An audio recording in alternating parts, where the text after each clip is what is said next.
নমস্কার, আমি আচার্য শ্রী তাপস আচারিয়া। আমার ইউটিউব চ্যানেলে আপনাদের সবাইকে স্বাগতম। আশা করি আপনারা সুস্থ আছেন, ভালো আছেন। আপনাদের জন্য আজকে যে টপিকটা আমি এনেছি, সেই টপিকটা খুবই গুরুত্বপূর্ণ।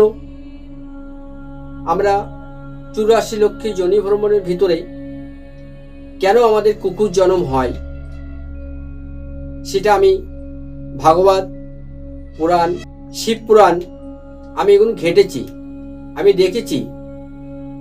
ছোট একটা বিষয় নিয়ে আমাদের জীবন এরকম দুর্বিষহ যায়।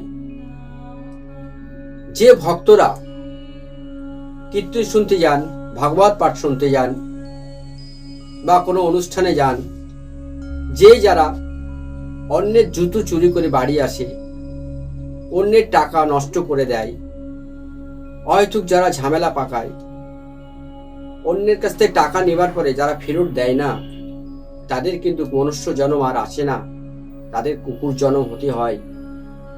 তাই আপনারা এই থেকে আপনারা বিরত থাকুন। এই ধরনের জঘন্য বা নোংরা কাজ আপনারা করবেন না।